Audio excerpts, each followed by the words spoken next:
오늘은 교종과 선종 빨리 나갈 수 있다면 한국 불교까지 한번 길게 나가보도록 하겠습니다. 수업 시간에 쌤이 얘기를 했는데 우리가 원격 수업 이후에 쌤이 대면 수업으로 항상 빈칸이라든가 다시 한번 중요한 내용을 복습을 해줬는데 이번에 우리 그 수행평가라든가 기말고사 일정이 좀 촉박한 관계로 복습을 못 해줍니다. 지금 여러분들 학습지에 필기를 한 번 딱 하는 게 끝이에요.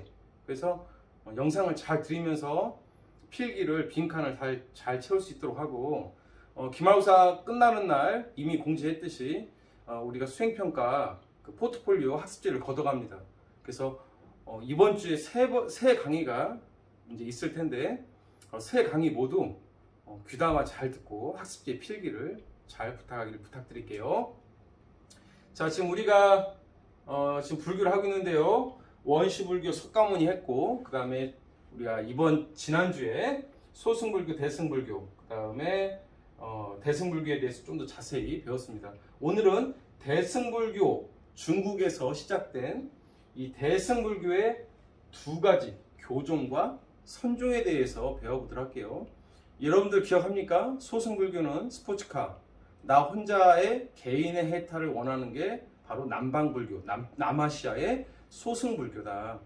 대승불교는 중국과 한국, 일본에서 발달했는데 대승불교의 핵심은 모든 중생, 누구나 다 부처가 될 수 있다. 그렇다면 여기서 하나의 질문이 생기겠죠. 그렇다면 어떻게 해야 부처가 될 수 있습니까? 교종과 선종은 거기에 각각 다른 해답을 제시하고 있습니다. 오늘 수업 들어가겠습니다. 자, 지난번 했던 거 다시 한번 정리할게요. 대승불교의 핵심은 뭐냐? 원래는 중관사상, 유식사상이 있는데 이번 중간고사에서는 중간 유식을 다 무시해 버리고요. 구분할 필요도 없고 그냥 지금부터 공부하는 이 공이라든가 중도라든가 바람이라든가 보살은 모두가 다 대승불교다. 이렇게 공부를 하기 바랍니다. 자, 공 다시 한번 정리를 해 드릴게요. 이 세상 모든 것들은 다 변한다. 그걸 비어있다라고 하는 공이라고 했죠. 윤인철이라고 하는 고정된 실체는 없고 어제 윤인철, 오늘 윤인철, 내일 윤인철 계속 변화되고 있다. 그렇죠? 그래서 이 세상에 영원한 것은 없다. 무상. 자, 그리고 나라고 하는 인철이라고 하는 변치 않는 고정된 실체도 없다. 무아. 자, 공이 되겠습니다. 자, 근데 지난번에 이렇게 얘기했죠? 근데 공은 없다는 건데, 이게 없다는 게 눈앞에 인처리가 없다는 개념은 아닙니다. 그렇죠? 그래서 공은 없다, 존재하지 않는다는 것이 아니라 고정불변의 실체, 변치 않는 실체가 없다는 거다.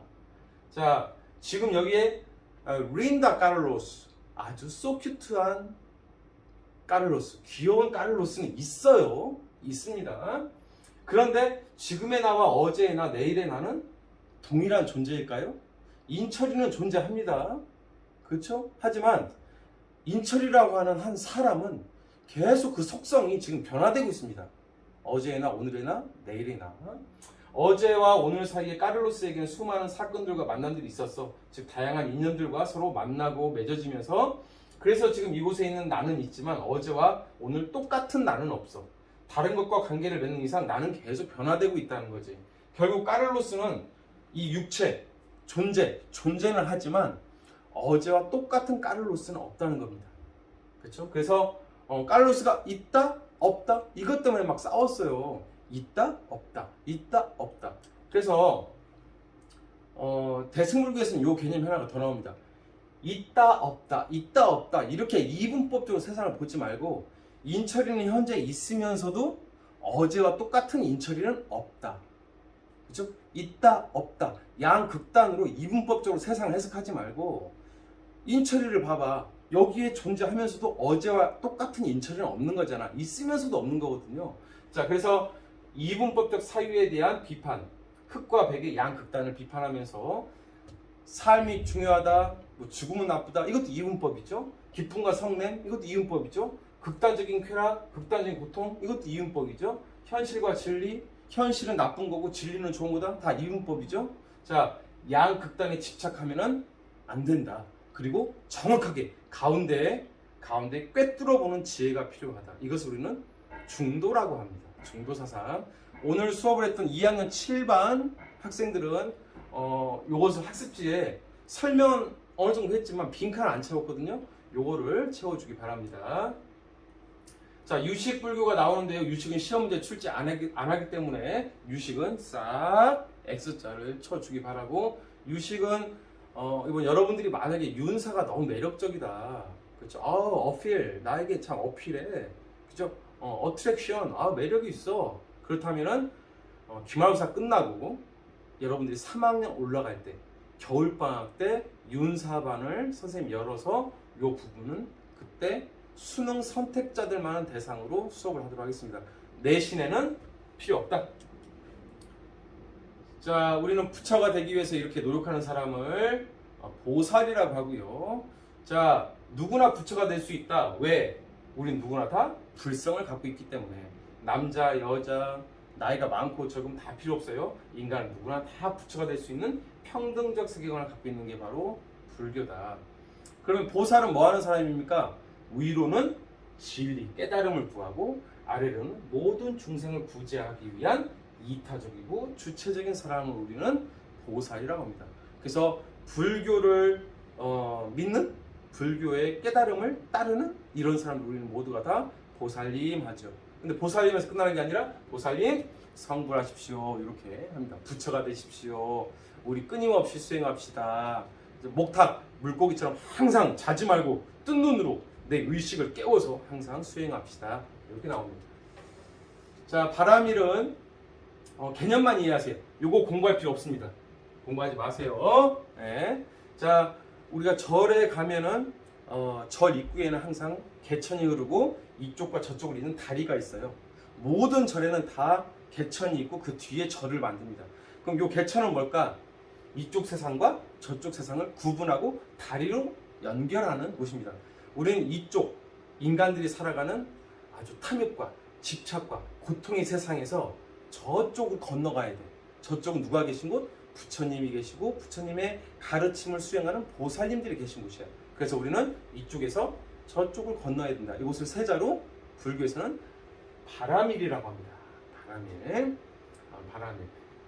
저기 열반과 해탈 부처님이 계신 곳으로 우리 건너가자. 그래서 우리는 바라밀을 실천해야 되는데, 이 바라밀이 뭐냐면 따져보면 내가 갖고 있는 모든 것들을 보시 많은 사람들에게 다 베풀고 가볍고 훌훌 나비처럼 저쪽으로 건너가자는 거예요. 세상에 대한 온갖 집착과 탐욕, 부와 명예, 인기 이런 것들 다 쥐고 있잖아요. 다 놔버리고 많은 사람들이 그거 다 보시하고 그 다음에 우리 저쪽으로 건너가자. 이것을 우리는 세자로 바라밀이라고 합니다. 그냥 육바라밀도 기억할 필요 없어요. 그냥 바라밀, 불교에서는 바라밀을 뭐라고 한다? 이쪽 고통의 세상에서 저쪽 깨달음의 세상으로 건너가자는 것을 바라밀이라고 한다. 이 바라밀의 대표적인 건 뭐냐? 보시다. 내가 갖고 있는 것들을 다 나눠주는 보시다. 이 정도만 기억하면 되겠습니다. 자, 드디어 교종과 선종 들어가도록 할게요. 대승불교 누구나 부처가 될 수 있습니다. 영어로는 enlightenment, 깨닫는 거죠. 까를로스, 그럼 어떻게 해야 부처가 될 수 있나요? 두 가지가 등장합니다. 하나, 교종, 교리 경장. 어렵지 않지? 부처님이 가르쳐준 가르침을 그 진리를 적어놓은 책을, 경전을 계속 반복해서 읽으면서 우리는 큰 깨달음을 얻을 수 있다는 거예요. 이론적 학습과 경전 공부를 통해서 우리는 깨달음을 낼 수 있다. 교종 열심히 공부해야 됩니다. 교종, 지식을 쌓아야 돼요. 교종.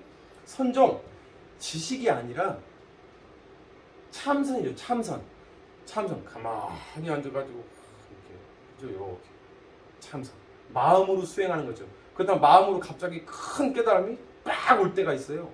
참선을 통해서 계속 마음속에 있는 집착과 탐욕과 나쁜 마음을 다, 어리석음을 다 버리고 이렇게 명상을 하죠.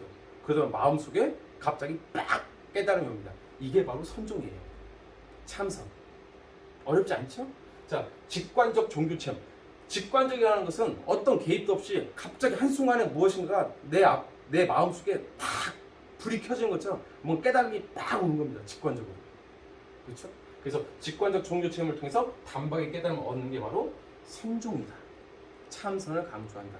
자, 교리경전을 읽으면서 지식을 쌓으면서 우리가 부처가 될 수 있다. 아니다. 교리경전보다는 마음의 수양으로 이렇게 참선하고, 그렇죠? 이런 과정에서 우리는 갑작스럽게 깨달음이 팍 올 수 있다. 잠시 후에 선종에 대해 자세히 배우고요. 오늘 선생님이 선글라스를 끼지 않았습니까? 선종의 제1대 시조가 바로 달마대사입니다. 달마대사가 9년 동안 벽을 보면서 지내요. 이렇게. 어떻게 보면 선글라스 선생님 낀 것처럼 벽, 그죠? 무죄, 아무것도 없는 그 상태로 벽만 보면서 9년을 지냅니다. 그러면서 깨달음에 딱 이르게 되죠. 그게 바로 선종의 시작입니다. 조금 이따가 보도록 하겠습니다. 자, 교종과 선종 두 가지가 있는데요. 교종은 교리와 경전을 통해서 지식을 축적하라. 그리고 점진적이고 지속적으로 계속 반복해서 계속 공부를 하는 게 바로 교종이다. 교종, 교리 경전을 강조하겠죠. 선종, 참선, 선종, 마음의 어떤 깨달음을 얻는 거, 도노라고 합니다. 별표 5천만 개. 도노. 이 선종은 계속 책을 읽으면서 공부하면서 깨달음이 오는 게 아니라 갑자기 어떤 한순간에 뭔가 큰 마음속으로 뭔가 꽉 올 때가 있어요. 여러분 가끔 그럴 때 있지 않습니까? 그렇죠? 네. 지나가다가 갑자기 TV에서 정말 굶어 죽는 아이의 어떤 모습을 보면서 갑자기 그래, 내 인생 이제부터는 어떤 나의 이익보다 나 이에 저 아픈 사람들을 도와주는 삶을 살자. 갑자기 깨달음이 올 때가 있잖아요. 그것을 도노라고 합니다. 단박에 깨달음이죠. 진리는 마음속에 있습니다. 내 마음속에. 교리경전에 있는 게 아니라 내 마음속에서 딱 깨닫는 거고요. 참선 등 직관적 종교 체험을 통해서 딱 깨닫는 겁니다. 그래서 대승불교의 두 큰 흐름이 있는데 하나는 교종, 하나는 선종.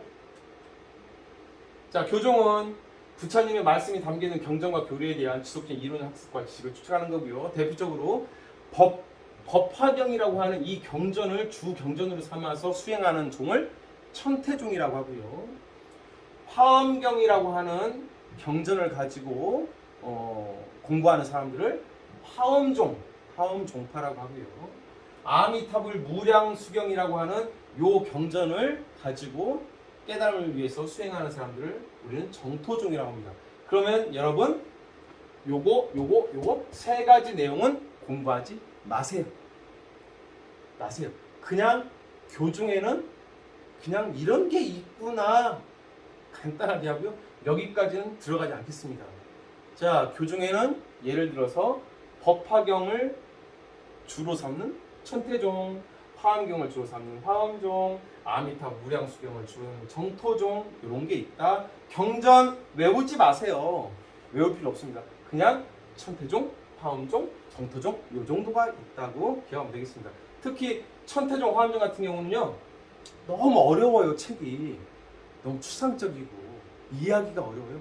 그래서 어떻게 보면 많은 사람들에게 이렇게 교세가 종단의 교세가 확장되지 못하는 한계가 있습니다. 그리고 그 당시에 많은 사람들은 솔직히 따지면 문자를 몰랐잖아요. 일반 서민들은.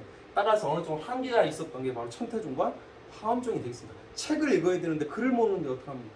그리고 그걸 읽을 줄 알아도 너무 어려운데 어떻게? 경전이.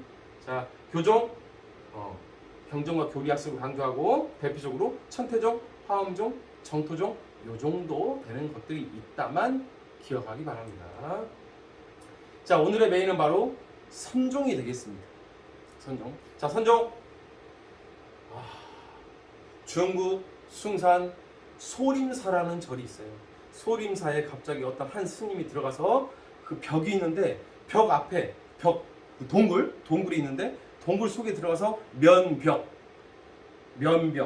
벽을 마주보고 9년 동안 거기서 수행합니다. 그리고 딱 한 번 그 동네에 내려와요. 그렇죠? 탁발 밥 먹으러 밥 좀 쉬주 밥 좀 먹고 그 다음에 9년 동안 항상 가서 한 거예요.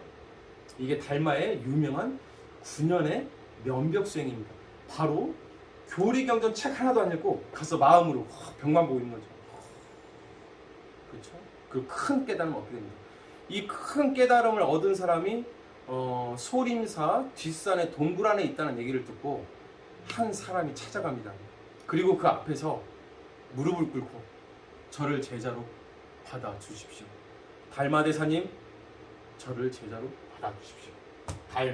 달마대사님 받아주십시오. 근데 달마가 뭐라고 할까요? 아무 말도 안 합니다.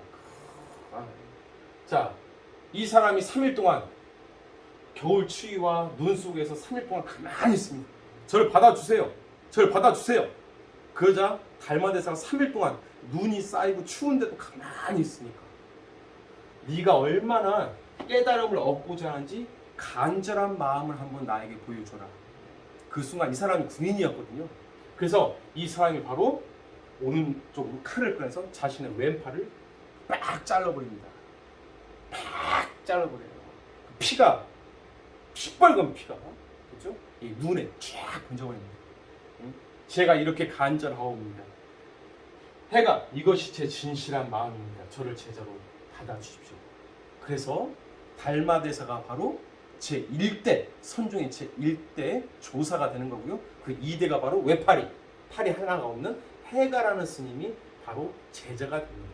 자, 해가가 이제 수행을 하는데도 불구하고 같이 면벽 수행했겠죠. 같이 둘이 앉아가지고 이제 이렇게 하고 있는데 스승님 괴로운 마음이 없어지질 않아요. 계속 이렇게 벽을 보고 있는데 마음 편찮아요.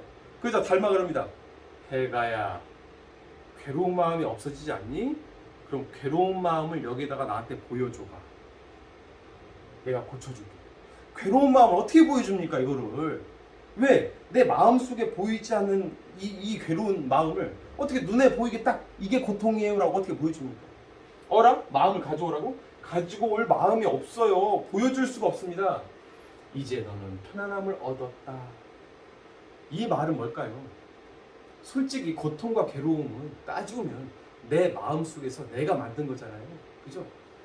저는 보여줄 마음이 괴로움의 마음을 보여줄 수 없습니다.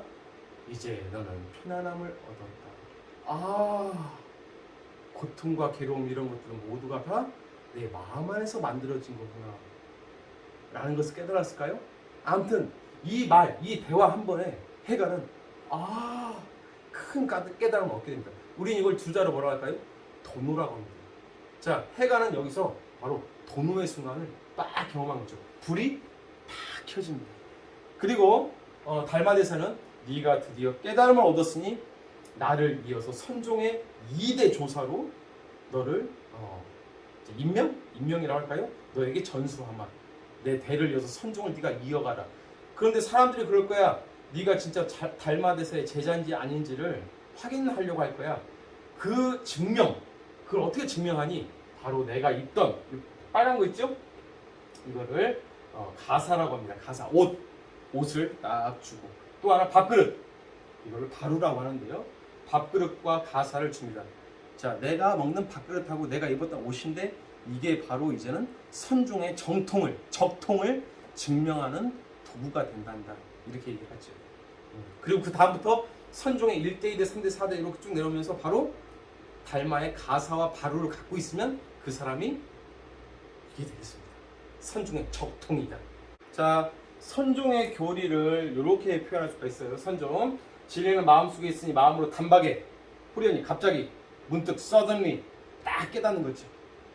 막 책을 읽는 게 아니라 한순간에 딱 깨닫는 거. 그죠? 이 사람 보이시죠? 선종입니다. 깨닫는 거죠.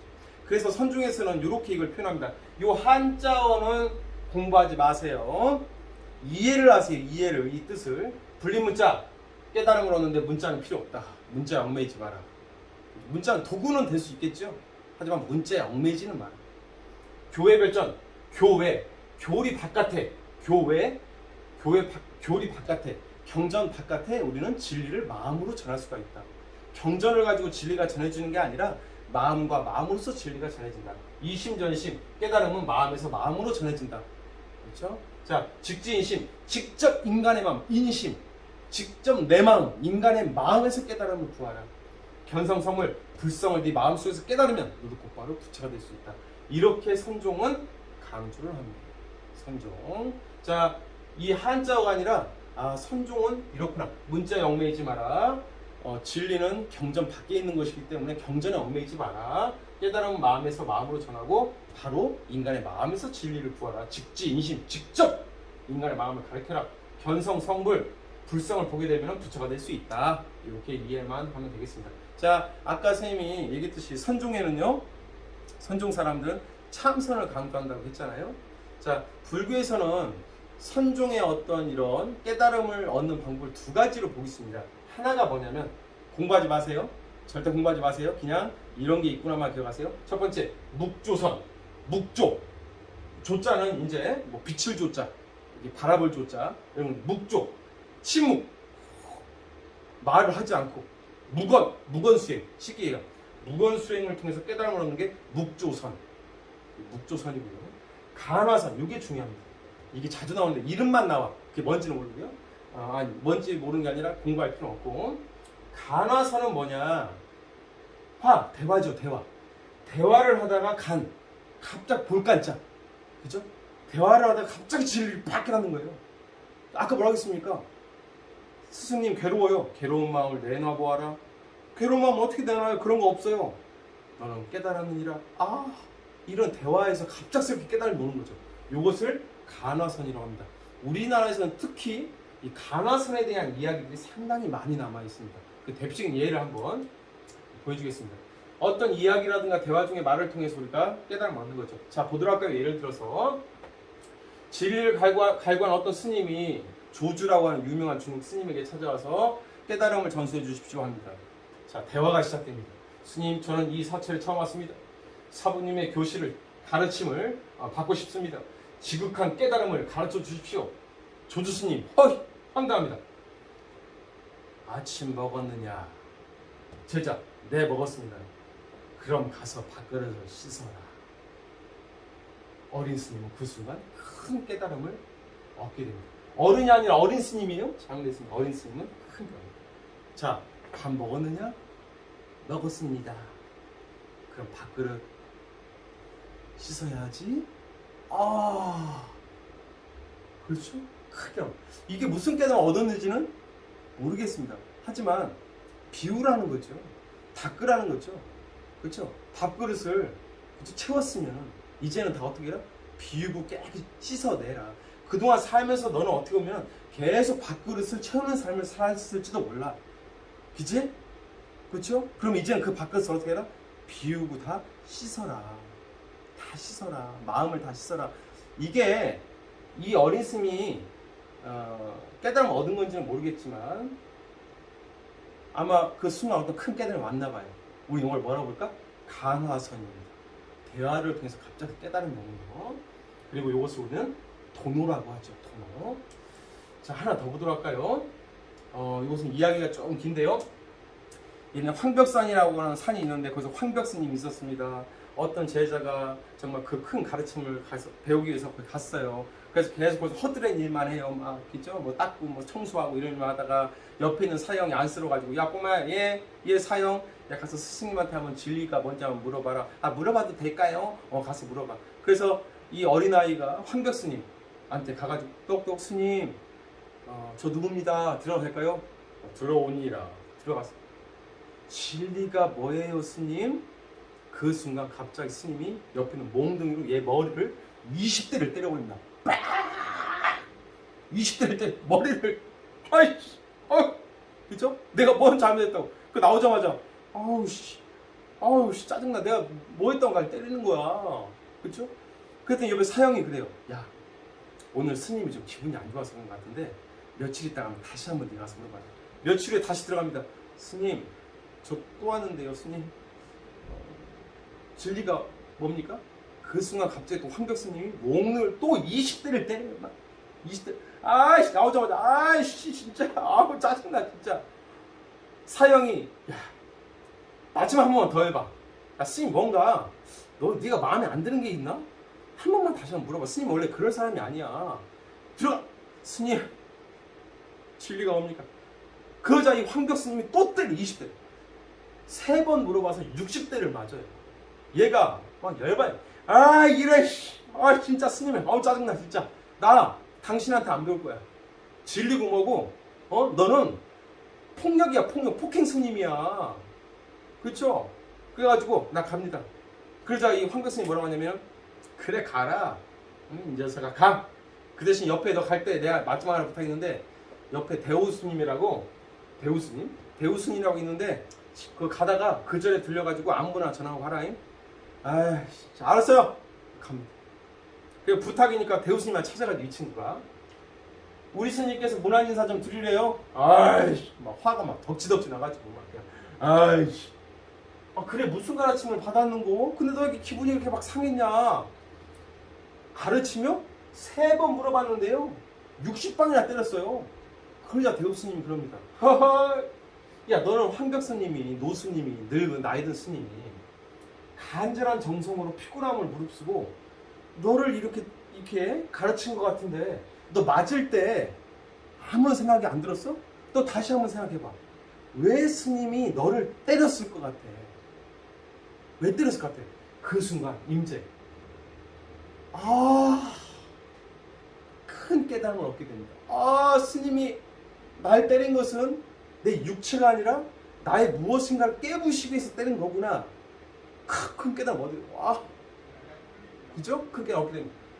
자, 도노의 순간이 오죠. 그 순간 이 스님, 임재 스님이죠. 이 임재 스님은 깨달았습니다 하니까 대우 스님이, 저 어린 놈의 새끼가 아까는 인상을 빡빡 쓰더니만 지금은 뭘 깨달았다 웃고 있냐? 너 뭐 깨달았는데? 그 순간 깨달은 이 어린 임재가 뭘 깨달았냐고요? 하면서 갑자기 대우 스님의 오른쪽 옆구리를 주먹으로 3방을 날려버립니다.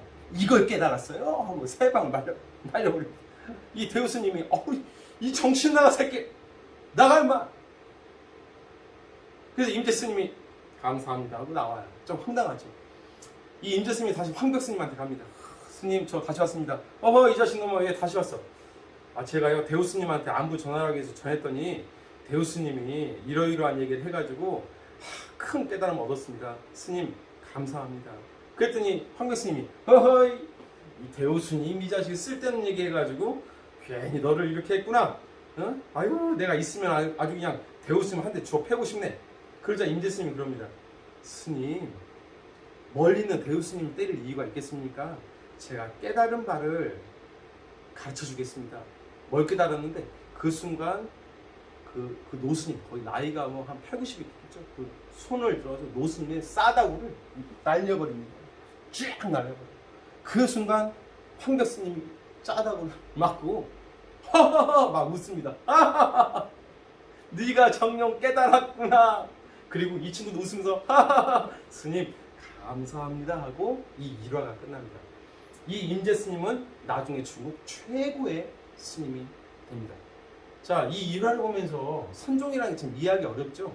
선종은 어떤 대화라든가 어떤 일상 속에 어떤 그 이야기 아니면 어떤 특별한 행위를 통해서 갑작스럽게 깨달음이 오는 것을 선종이라고 봅니다. 이것도 마찬가지지. 그죠? 네. 이 깨달음이 뭔지는 임재 스님만이 알겠죠. 하지만 임재는 나중에 커서 진짜 위대한 스님이 돼서 이런 얘기를 합니다. 부처를 만나면 부처를 죽여버리고 스승 조사를 만나면 다 조사를 죽여버려라. 참 이 얘기가 좀 무서운 얘기일지도 모르겠지만 불교의 핵심은 뭐라고 했습니까? 깨달음이라고 했잖아요. 부처가 가르쳐준 교리경전에 집착을 해가지고 달달달 외운다고 해서 깨달음에 도달하지 못해.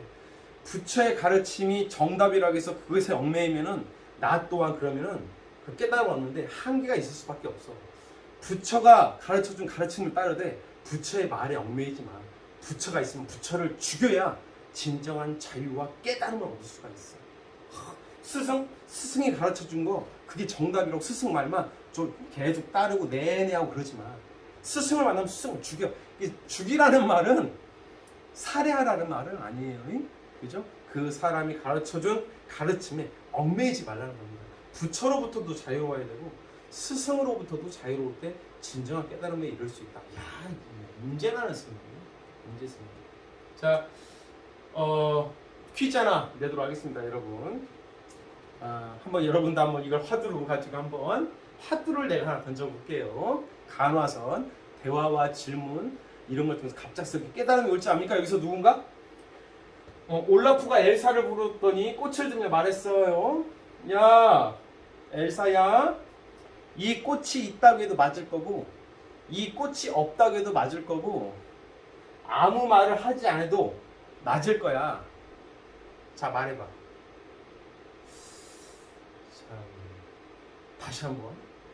이 꽃이 있다고 해도 맞을 거고 이 꽃이 없다고 해도 맞을 거고 아무 말을 하지 않아도 맞을 거야. 너는 엘사야? 말해봐.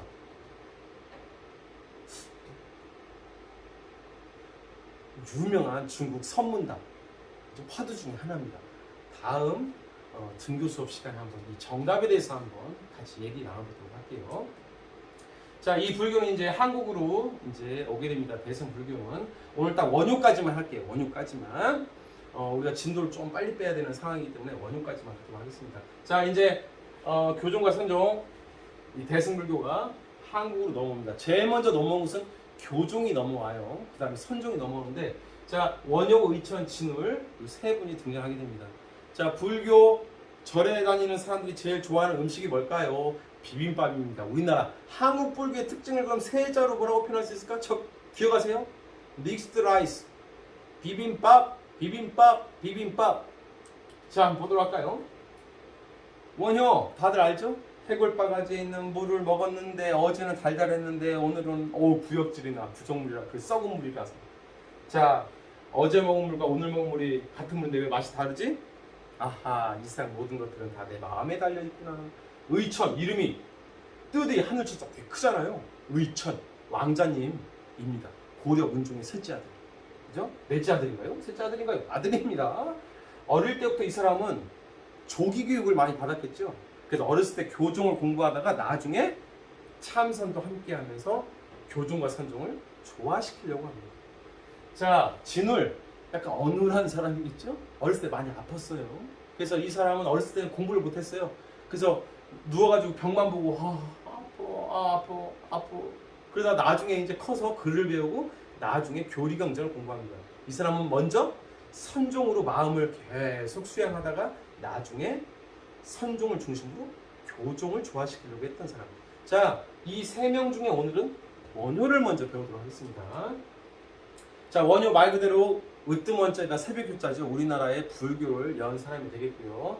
그 유명한 일화 의상대사하고 중국으로 유학을 가려고 하다가 도굴꾼들이 그 묘지 있죠? 묘지 도굴꾼들이 묘지를 파놓은 데서 이제 해가 지고 그래가지고 그 속에서 이제 쉬게 되죠. 자, 쉬게 되면서 이제 거기서 목이 마르니까 잠자다가 물을 먹게 됩니다. 너무 단 거, 완전 포카리 스웨트 그냥 너무 달았어요. 자, 근데 다음날 아침에 일어나서 보니까 내가 먹은 물이 해골에 담겨져 있는 썩은 물이라는 걸 보게 됩니다. 그리고 구역질을 하게 되죠. 어제는 포카리 스웨트였는데요. 오늘 아침엔 썩은 물이요. 야, 근데 어제는 달달했어. 야, 물이 중요한 게 아니라 외부의 어떤 그게 중요한 게 아니라 이 세상 모든 것들은 다 내 마음에 달려있는 거구나. 그렇죠? 그래서 이 사상을 일심사상이라고 합니다. 진리는 밖에 있는 것이 아니라 다 내 마음에 있는 거구나. 그렇죠? 자, 이 세상에서 모두 싸우고 대립하고 갈등하고 혼란스러운 것도 따지면 밖에 탓하잖아요. 다 이건 저리 저건 저리 막 사람 싸우잖아요. 아니야. 이 모든 것들은 다 따지고 보면 내 마음에서 일어나는 거야. 내 마음에서 모든 것들을 다 담아버리면 싸울 이유가 하나도 없어. 이 세상 모든 것들은 다 내 마음에 달리는 거야. 한국의 하늘이나 LA의 하늘이나 대리의 하늘이나 바라스의 하늘이나 다 똑같은 거야. 내가 다 따지고 보면 지역마다 다 달라가지고 뭐 이쪽 하늘 저쪽 하늘 다 있지만 결국에는 내가 바라보는 내 마음으로 바라보는 하늘은 다 똑같은 거잖아요. 이 하늘은 다 똑같은 거거든요. 싸우지 말라는 거예요. 싸우지 마라. 모든 것들은 다 네 마음이 만들어 놓은 거야. 싸우지 마. 자, 그럼 우리 모든 것들은 다 마음 하나에 달려있다. 일심사상이라고 하고요. 그럼 더 나아가서 싸우지 말라고 하잖아요. 다툼을 좋아시킵니다. 교리끼리 싸우지 마. 그러니까 이 세상 모든 것들은 따지고 보면은 다 마음에서 만들어진 거잖아. 부처의 가르침도 똑같은 거야. 부처의 가르침은 이거였는데 그 교종 아까 있죠? 화엄종, 천태종, 정토종 이런 애들이 경전을 만들어 놓고 이게 맞다 저게 맞다 저게 맞다 맨날 싸우는 거예요. 교종끼리. 원효 싸우지 마. 대립하지 마. 갈등하지 마. 부처님의 말씀도 따지면은 하나인데 너희들이 바라보는 것이 다 다를 뿐이야. 싸우지 마. 좋아하자. 그래서 만든 게 바로 만든 게 아니라 주장한 게 화쟁, 다툼, 다툼을 좋아하자는 화쟁 사상을 주장이 됩니다. 중간과 유식은 공부하지 마세요. 공부하지 말고 종파 즉 교종입니다. 교종 간 다툼을 화해시키고 통합시키려고 했다. 그리고 이렇게 이제 이것도 표현할 수 있겠죠. 원융회통, 둥글둥글하게 융합하고 회통 다 만나고 통하게 하나로 다 이렇게 조화시키자. 대립과 갈등이 높은 차원에서 해소되는 하나로의 만남을 강조하는 게 바로 원효대사입니다. 원효대사를 그럼 딱 사상을 기억하라고 하면은 이 세상 모든 것들은 다 마음이 만들어내는 거다. 일심사상. 일심. 마음이야, 마음에서 다 만들어내는 거. 일심사상. 교종. 교리끼리 막 싸우지 마. 제발 좀 싸우지 마. 이 세상 모든 것들은 다 하나로 조화될 수 있어. 화쟁. 조화시키자. 화쟁사상. 그러면 선생님은 이거를 세자로 뭐라고 표현하느냐? 비빔밥이라고 표현할 수 있어요. 여기서 중요한 포인트가 하나 있습니다. 여러분. 여기서 조화시키자. 교종과 교종 간 조화시키자는 것은 각각 종파들의 특수성을 무시하고 하나로 만들자는 게 아니라 각각 비빔밥 봐요. 계란 후라이, 시금치, 호박, 버섯 뭐 이런 것들이 콩나물 이런 것들이 다 각각의 맛을 유지하면서 하나의 음식이 되잖아요. 요것처럼 각각 교리들은 그때를 유지하면서 더 높은 차원에서 하나로 조화시키자는 겁니다. 니들 다 하나님의 말씀이야. 비빔밥. 각각의 특수성은, 각각의 맛은, 각각의 교리는 그대로 인정하면서 싸우지 말자. 이게 바로 화쟁사상입니다. 그래서 원효대사 오늘 두 가지만 기억하도록 하세요.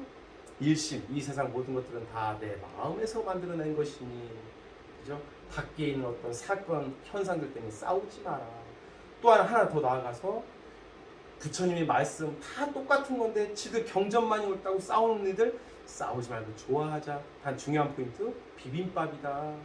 모든 교리들을 하나로 싹 통일하자는 게 아니라 각각의 교리를 있는 그대로 두고 또 높은 차원에서 각각의 교리를 다 융합하자. 조화시키자. 화쟁 사상이 되겠습니다. 자, 마지막으로 원효대사가 우리나라에서 정말 불교의 시조라고 불리는 이유가 바로 뭐냐면은 일반 대중들에게 부처님이 될 수 있다라고 하는 메시지를 계속 강조했습니다. 근데 여러분들 뭐라 하겠습니까? 교종의 한계점이 뭐였어요? 글자를 모르면 교리 경전을 읽지 못하잖아요. 따라서 우리나라에 불교가 교종이 들어왔을 때는 귀족과 왕족들만이 글자를 해독하는 사람들만이 불교를 믿을 수 있었습니다. 이 원효대사가 봤을 때는 이건 아니지. 일반 서민들 누구나 다 부처가 될 수 있잖아. 그래서 나무아미타불만 외워도 누구나 다 글을 모르는 사람도 부처가 될 수 있다라고 얘기를 했습니다. 불교를 대중화시킨 거죠. 일반 모든 서민들에게. 자, 왕실 귀족진의 불교를 대중화, 민중화, 토착화시켰다. 이게 원효대사가 되겠습니다. 오늘 강의가 조금 길었을 것 같은데요. 여러분, 오늘 요 정도까지 나가는 이유는 우리가 이제 의천진을 나가고 곧바로 고대 그리스도 들어가야 되기 때문에 좀 서둘러 온 것 같습니다. 자, 오늘 여기까지 하고 이제 동양은 의천진을 딱 2명만 남았습니다. 원효대사는 다음 시간 초반에 다시 한번 정리하도록 할게요. 자, 고생하셨습니다.